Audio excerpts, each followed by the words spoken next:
नमस्कार दोस्तों, investing India के बहुत ही फ्रेश एपिसोड में आपका स्वागत है। तो चलिए शुरू करते हैं। यहाँ पर दोस्तों सबसे पहली अपडेट निकल कर आ रही है गुजरात स्टेट से, जहाँ पर कुछ रिपोर्ट्स के मुताबिक 16 जनवरी 2021 को प्रधानमंत्री नरेंद्र मोदी जी के द्वारा गुजरात के केवड़िया में स्टैच्यू ऑफ यूनिटी के पास एक न्यू रेलवे स्टेशन का इनॉग्रेशन किया जाने वाला है। इस न्यू रेलवे स्टेशन का नाम केवड़िया रेलवे स्टेशन रखा गया है, जिसको स्टैच्यू ऑफ यूनिटी से 5 किलोमीटर की दूरी पर कंस्ट्रक्ट किया गया है। बेसिकली जैसा कि आप जानती हैं कि गवर्नमेंट स्टैच्यू ऑफ यूनिटी को एक बिगेस्ट टूरिज्म हब के रूप में विकसित करना चाहती है, जिसके लिए गवर्नमेंट ने इससे पहले यहाँ पर फेरी सर्विस को भी स्टार्ट किया था और इसी के चलते अब इस न्यू रेलवे स्टेशन का इनॉग्रेशन भी किया जाने वाला है। इसके अलावा 18 जनवरी को प्रधानमंत्री नरेंद्र मोदी जी के द्वारा गुजरात में सूरत मेट्रो प्रोजेक्ट और अहमदाबाद मेट्रो प्रोजेक्ट के फेज 2, जो कि अहमदाबाद को गांधीनगर और गिफ्ट सिटी से जोड़ने वाला है, उसका भी फाउंडेशन स्टोन रखने वाले हैं। यहाँ पर दोस्तों अगली अपडेट निकल कर आ रही है इंडियन नेवी की तरफ से, जहाँ पर इंडियन नेवी को यूएस नेवी की तरफ से आने वाले कुछ ही दिनों में 3 127 मीडियम कैलिबर गन्स रिसीव होने वाली है। बेसिकली इंडियन नेवी ने डिफेंस मिनिस्ट्री से उनके लार्ज साइज वारशिप्स पर इन 127 मीडियम कैलिबर गन्स के अर्जेंट डिप्लॉयमेंट के लिए इस टाइप की 11 गन्स की डिमांड की थी। तो ऐसे में अब यूएस नेवी इंडियन नेवी को उनके ओन इन्वेंट्री से फर्स्टली 3 कैलिबर गन्स को डिलीवर करने वाली है और फिर बाद में जब यूएस नेवी इंडियन नेवी के लिए इन 11 गन्स को प्रोड्यूस कर लेगी तो उस समय इन 3 गन्स को न्यूली प्रोड्यूस्ड कैलिबर गन से रिप्लेस कर दिया जाएगा। तो दोस्तों यहाँ पर हमें इंडियन नेवी के वेपन्स में एक और शक्ति ऐड होती हुई दिखाई दे रही है। यहाँ पर दोस्तों अगली अपडेट निकल कर आ रही है ग्रेटर नोएडा उत्तर प्रदेश से, जहाँ पर लुलु ग्रुप, जो कि एक Indian owned Abu Dhabi based company है, उन्होंने अनाउंस किया है कि वो यूपी के ग्रेटर नोएडा में उनकी एग्जिस्टिंग फैसिलिटी को और एक्सपेंड करने के लिए 200 करोड़ की मेजर इन्वेस्टमेंट करने जा रहे हैं। बेसिकली ये इन्वेस्टमेंट लुलु ग्रुप की तरफ से उनके एग्रीकल्चर एंड लॉजिस्टिक्स सेक्टर में की जाएगी और इस इन्वेस्टमेंट को देखते हुए यूपी गवर्नमेंट ने लुलु ग्रुप को ग्रेटर नोएडा में 20 एकड़ लैंड भी अलॉट कर दी है। दोस्तों इससे पहले भी लुलु ग्रुप ने लखनऊ में एक बिगेस्ट मॉल को सेटअप करने के लिए 2000 करोड़ की इन्वेस्टमेंट की थी। यहाँ पर दोस्तों अगली अपडेट निकल कर आ रही है आईआईटी खड़गपुर वेस्ट बंगाल से, जहाँ पर आईआईटी खड़गपुर के GS Sanyal school of telecommunication के रिसर्चर्स ने एक यूएवी कम्युनिकेशन इंफ्रास्ट्रक्चर को डेवलप कर दिखाया है। बेसिकली ये ड्रोन एक ऐसा ड्रोन है जो कि एक फ्लाइंग मोबाइल टेलीकॉम टावर के रूप में काम कर सकता है। दोस्तों इस ड्रोन में एक ऐसा एंड्रॉयड बेस्ड एप्लीकेशन सेटअप किया गया है जो किसी भी इमरजेंसी सिचुएशन के दौरान अपने नियर बाय मोबाइल टावर से कनेक्ट होकर एक कम्युनिकेशन नेटवर्क क्रिएट कर सकता है। इन शॉर्ट आप इस ड्रोन को फ्लाइंग टावर कह सकते हैं। इस प्रोजेक्ट को union ministry of electronics and information technology के द्वारा फंड किया गया है और इसका एक सबसे बड़ा बेनिफिट ये है कि इस ड्रोन में 5G कम्युनिकेशन नेटवर्क और 5G इंफ्रास्ट्रक्चर को सेटअप किया गया है। दोस्तों आपने अक्सर देखा होगा कि किसी भी डिजास्टर के दौरान उस जगह पर जहां पर कोई आपदा आई हो, वहां से लोगों का संपर्क और communication network rest of country से एकदम टूट जाता है। तो ऐसे में उस आपदा और डिजास्टर के दौरान ये फ्लाइंग टावर एक कम्युनिकेशन नेटवर्क बनने का काम कर सकता है।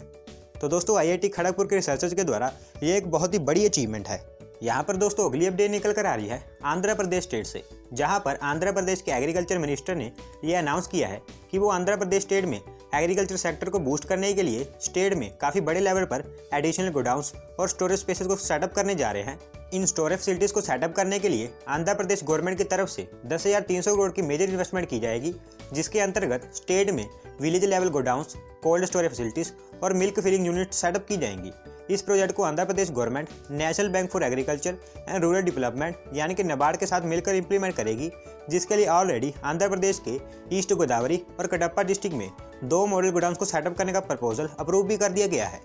यहाँ पर दोस्तों अगली अपडेट निकल कर आ रही है सेंट्रल गवर्नमेंट की तरफ से, जहाँ पर सेंट्रल गवर्नमेंट ने देश में टॉय मैन्युफैक्चरिंग सेक्टर को बूस्ट करने और टॉय मैन्युफैक्चरिंग में आत्मनिर्भर बनने के लिए एक कॉन्टेस्ट को अनाउंस कर दिया है, जिसका नाम टॉयकाथॉन 2021 रखा गया है। बेसिकली ये कॉन्टेस्ट सेंट्रल गवर्नमेंट ने स्टूडेंट्स, टीचर्स और स्टार्टअप्स के लिए अनाउंस किया है, जिसके अंतर्गत पार्टिसिपेंट्स इंडियन टॉय इंडस्ट्री के लिए टॉयस और गेम्स डेवलप करेंगी जो बेसिकली इंडियन कल्चर और एथिक्स पर बेस्ड होंगी। दोस्तों इस इंडियन टॉय मार्केट का साइज अप्रोक्सीमेटली $1 बिलियन का है और करंटली इंडिया अपनी टॉय इंडस्ट्री की डिमांड को फुलफिल करने के लिए अप टू 80% टॉयस को दूसरी कंट्रीज मेनली चाइना से इंपोर्ट करता है। तो ऐसे में गवर्नमेंट इंडिया को एक टॉय मैन्युफैक्चरिंग हब के रूप में विकसित करना चाहती है, जिसके लिए उन्होंने इस न्यू कॉन्टेस्ट को लॉन्च किया है। इस कॉन्टेस्ट के अंतर्गत जो पार्टिसिपेंट इस कॉन्टेस्ट में भाग लेंगे उनको 50 लाख रुपीज़ तक के इनाम जीतने का मौका मिलेगा। तो ऐसे में इंडियन टॉय इंडस्ट्री में न्यू इनोवेशन को जन्म देने के लिए सेंट्रल गवर्नमेंट का ये एक बहुत ही अच्छा स्टेप है।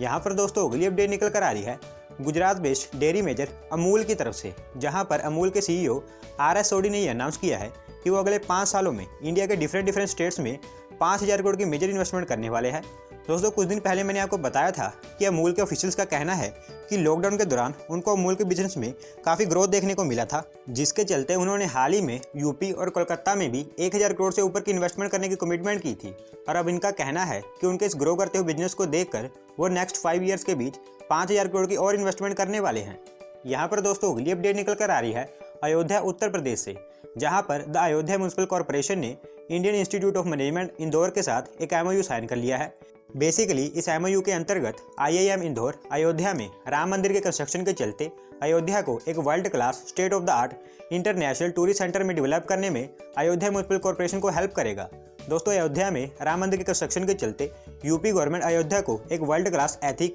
और रिलीजियस टूरिस्ट हब के रूप में विकसित करना चाहती है। और क्योंकि इंदौर सिटी पिछले 4 कंसेक्टिव ईयर से गवर्नमेंट ऑफ इंडिया के स्वच्छ भारत मिशन में इंडियाज बेस्ट क्लीन सिटी का खिताब जीतती आ रही है, तो ऐसे में अयोध्या म्यूनिसिपल कॉर्पोरेशन ने IIM इंदौर के साथ इस MOU को साइन किया है ताकि अयोध्या टूरिस्ट हब को गवर्नमेंट ऑफ इंडिया के स्वच्छ भारत मिशन के अंतर्गत डेवलप किया जा सके। और दोस्तों इस गोल को अचीव करने के लिए IIM इंदौर अयोध्या के लिए एक न्यू स्कीम को लॉन्च करने वाला है, जिसको IIM और अयोध्या म्यूनिसिपल कॉर्पोरेशन 14 जनवरी से इंप्लीमेंट करने वाली है। यहाँ पर दोस्तों अगली अपडेट निकल कर आ रही है इंडियन ई-कॉमर्स कंपनी फ्लिपकार्ट की तरफ से, जहाँ पर फ्लिपकार्ट ने लॉजिस्टिक स्किल सेंटर काउंसिल, जो कि गवर्नमेंट ऑफ इंडिया की ministry of skill development and entrepreneurship के द्वारा सेटअप की गई एक ऑर्गेनाइजेशन है, उनके साथ एक MOU साइन कर लिया है, जिसके अंतर्गत फ्लिपकार्ट देश में मैन पावर स्किल डेवलपमेंट के लिए स्किल डेवलपमेंट सेंटर्स को लॉन्च करेगा। दोस्तों इस MOU के अंतर्गत फ्लिपकार्ट ने already Karnataka skill development centre के साथ मिलकर कर्नाटका के बेंगलुरु में उनका first centre of excellence launch भी कर दिया है,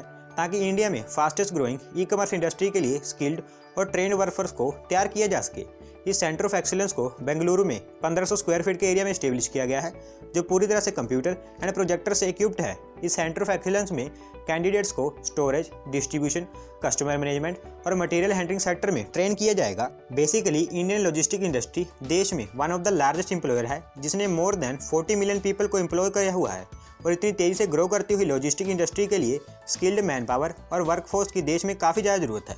तो दोस्तों फ्लिपकार्ट के द्वारा देश में स्किल डेवलपमेंट के लिए ये एक बहुत ही अच्छा स्टेप है।